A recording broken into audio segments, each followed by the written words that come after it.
Borderlands, and its now 5 entries in the main franchise, has, for all intents and purposes, managed to improve upon the formula it birthed game after game after game. But it's not without its occasional blunder. As much as I would like to ignore anything I conceive as a problem to any of these games and just name Borderlands an utterly infallible and perfect series, that's not realistic, as each game does have its fair share of problems in one way or another. So in that spirit, as much as I hate focusing on one negative aspect of a game, I took a look back to see what each Borderlands game does the worst in the series in my opinion. I figured since we already covered the best, well, we might as well keep it fair and do the worst too. Oh, and again, we will be ignoring some of the more standard answers. Worst story and worst gameplay can be a bit skewed in this one. Plus, hey, if I'm gonna force myself to make a list of the worst aspects of each of these games, I at least want to put a little bit of thought into it. So what does each Borderlands game do the worst in the series? Let's find out, and if you have your own list, let me know down below. I'd love to hear it.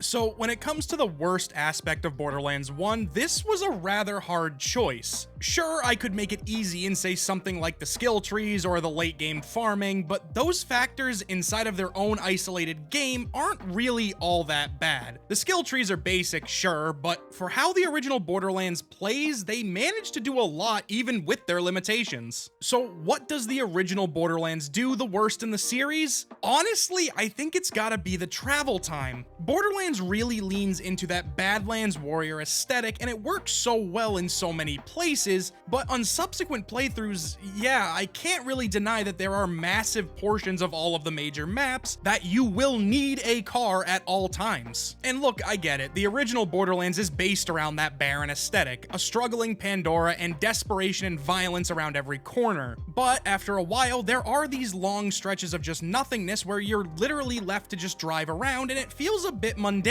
This gets compounded playthrough after playthrough, especially if you have mostly played out the exploration Borderlands 1 allows. There really aren't all that many places to go considering the size of some of these maps and the distance between the objectives that you are trying to chase down. From an atmospheric perspective, it's great, really driving home that Badlands Warrior vibe, but from a gameplay perspective, I don't know. It's a lot of long-winded traveling back and forth for side quests or story quests, and God forbid you lose a car in one of the larger areas. It's more of a pain in the ass than anything else. If you do lose the car, you're left with the choice of you can either continue on foot, which is going to take a while, or try to circle back to another catch-a-ride and get a new car, which takes, well, about the same amount of time. Even for some of the major story missions, having a car isn't really an option. It's straight up a necessity, especially in the early levels with lower powered gear. What really drove this point home for me was the General Knox DLC. This DLC, while being a great DLC overall, has an utterly egregious amount of traveling with limited stations and zero fast travel. Yeah, the no fast travel in General Knox was just wild to me for the first go around, given just how much of go all the way out and come all the way back was involved in completing that DLC. I think for me, if I had to bring up a single flaw that stands out more than anything to me in the original Borderlands, it would have to be the travel time. And while it wasn't all that prominent in the first go around, 6 or 7 playthroughs later, it really starts to become apparent how much traveling you have to do mission to mission. Luckily, this was rectified in later titles where they implemented quite a bit more fast travel stations and easier access to it. Speaking of,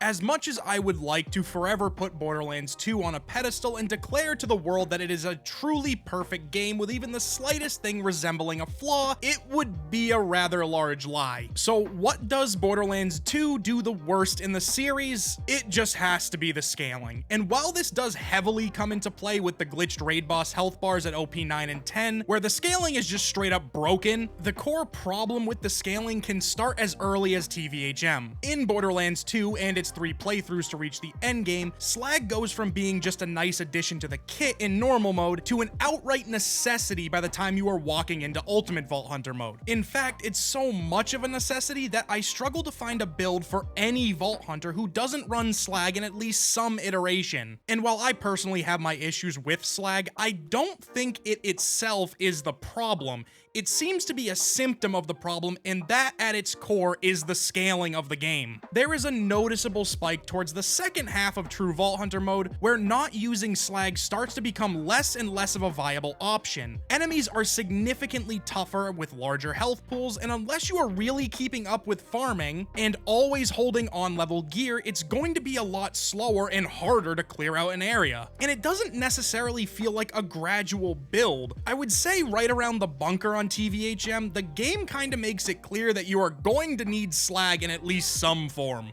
And you can push through if you really want to without it, but there's another side to this scaling problem. Yes, the enemies are taking more damage to kill, but they are also doing considerably more damage to you as well. And I'm not talking just enough to make you notice that it's there. I'm talking like deleting shields level of damage from 1 or 2 shots. So with this rather sudden jump in scaling, you not only need slag to kill the enemies faster, but it's also in turn to essentially keep you alive. And that cycle just continues and compounds as we go deeper into UVHM and the OP levels. The way I see it, the slag to scaling ratio over the 3 playthroughs is, in normal, it's nice to have. In TVHM, it is a heavily suggested component of kit, and by UVHM and beyond, it is a no questions asked essential. And in Ultimate Vault Hunter mode, the scaling really starts to rear its head. Enemies will always out-level you, so even most on-level gear is going to struggle a bit, and in my opinion, enemies tend to do a disproportionate amount of damage in any given area. The bottom line for me is the reliance on slag is an unfortunate side effect of a rather aggressive scaling rate Borderlands 2 has. Slag itself gets a lot of shit for its presence in the endgame, but realistically I think the scaling is the real problem. And yes, OP9 and 10 are by far the worst offenders in a scaling conversation. By that point, if you are taking on the raid bosses, some of them have straight up glitch shields and health, and to efficiently farm them,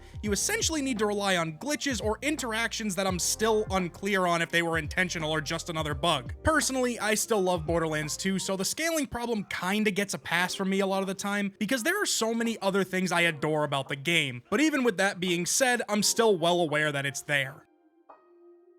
So, this one I'm a bit torn on, mainly due to the fact that what happened with the pre-sequel isn't necessarily any fault of its own. Kinda wound up in an unfortunate situation with the studio, so we never really got to see what was truly in store for the game. So what does the pre-sequel do worst in the series? Well, it's the lack of really anything to do post-story. And yeah, that feels like a low blow because 2K Australia was shut down shortly after the game was released, so we will never really know what could have been planned for the game's future. Instead, we are kind of left with just a story mode with 3 playthroughs and a DLC. Both killer in their own right. I think the Claptastic Voyage ranks amongst my top 3 DLCs, but other than that, there really isn't much to do. Sure, you could farm bosses, but with the limited dedicated drops, it's less farming for a weapon that you want and more components to the weapon you want. And sure, you could farm for hours collecting legendaries for the grinder trying to craft that specific weapon, but okay, realistically, does anyone else just use read-only to farm the grinder till they get what they want? In reality, I think I stocked up one time with a bunch of legendaries and then just read-only farmed it until I got what I wanted, stuck it in the stash, and repeated. So yeah, as much fun as the pre-sequel is to play through with its amazing characters and great story beats, after that there isn't a ton to do. It's just that plain and simple. And again, I can't lie, this felt low to add here given the situation the game wound up in, but at the end of the day, yeah, it's still the worst in the series in this aspect. Sorry, pre-sequel, didn't mean for this to be a cup check. Moving on.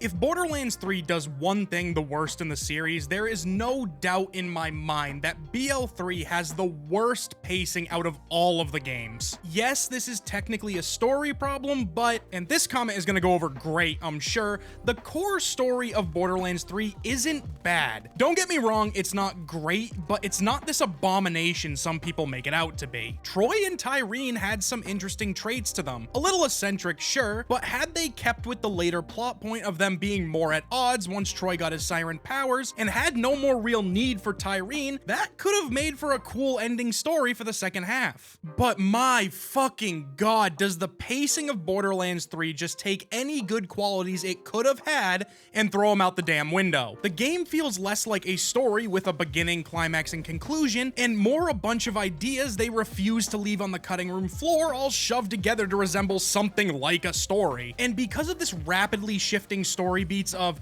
quick, stop the Calypsos, but first deal with the corporate takeover. Okay, now go stop the Calypsos. Wait, actually, first open this vault. Okay, seriously, this time, now go stop the Calypsos. Oh wait, Eden 6 for 6 hours with a bunch of story missions that feel like chores and have virtually nothing to do with the main objective. Yeah, sorry about that mess, but this time I promise you can go stop the Calypsos as soon as you deal with the Psycho Circus. And that's not even where it ends. That cycle seems to happen at least 3 more times before the end of the game. Anyway, this utter pacing debacle that takes place in Borderlands 3 utterly kills anything good the story could have had. Honestly, even just cutting out some of the random offshoots and maybe some of the screen time the Calypsos actually had, they were quite the presence, and I don't mean that in a good way. And those small changes alone, in my opinion, would have helped a lot with giving the game a bit more solid of a direction. But to be honest with you, I beat this concept of pacing in Borderlands 3 to death in a previous video. Feel free to check it out if you're interested.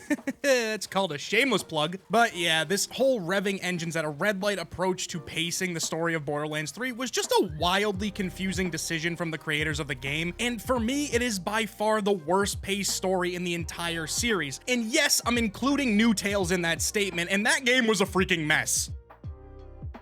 And last but not least, we have Wonderlands, the Borderlands game I would associate the most with a walking missed opportunity when it comes to a lot of aspects of the game. Hell, with the D&D atmosphere they were going for, there was a million directions you could have taken the game, and if there was ever a time to double down on raids and takedowns, it was here. So what does Tiny Tina's Wonderlands do the worst in the series? Yeah, it's the endgame. All other things aside and hypotheticals of what direction they could have taken the game, the most glaring issue of Wonderlands is the endgame and the utter grind fest it becomes. The Chaos Chambers are a cool concept in theory, but having them repeat so often and have a total of 100 of them just makes for an utterly monotonous and frankly off-putting experience. Essentially, the endgame of Wonderlands is you run your highest Chaos Chamber floor, collect the crystals, kill the boss, and pray for upgrades in the form of the chaotic, volatile, primordial, and ascended gear. Each of these tiers of gear are locked behind specific floor milestones in the Chaos Chambers themselves, and the problem with that, as far as I see it, is hitting those milestones doesn't actually mean a change in content or process. From floor 1 to floor 100, you are essentially running the same set of floors over and over and over until you finally get an upgrade or upgrades that allow you to push the next floor in the sequence. And that's kinda it. There isn't really something you are exactly aiming for by doing these runs. Your goal is just to finish the floor to do the next floor and repeat. Look, I'm all for a nice grind and I'll farm all day just to get my hands on a god tier role in Borderlands 2, but man, does this iteration in Wonderlands just feel empty and at times pointless. Realistically, you unlock ascended gear at floor 50, so progressing much more beyond that just doesn't feel like it's worth it. And it takes a considerable amount of time to reach that floor in the first place if you are severely unlucky on drops. I actually mildly want to force myself to complete all 100 Chaos Chamber floors just to see how long it actually takes, but maybe that's a series I'll put off for the time being. I'm really not enjoying my time in Wonderlands lately. Wonderlands to me was a few bad choices off being what had the potential to be one of the best games in the series, but if we are specifically talking about what each game does the worst in the series, then Wonderlands and its endgame takes the win all day long. Well, that's about it from me. Hey, if you have your own list of what each Borderlands game does the worst in your opinion, let me know. I'd love to hear it. And if you enjoy this type of content or just like hearing my absolute shit takes from time to time, maybe consider liking the video and subscribing. Yeah, that still feels really weird to ask for. Anyway, see ya.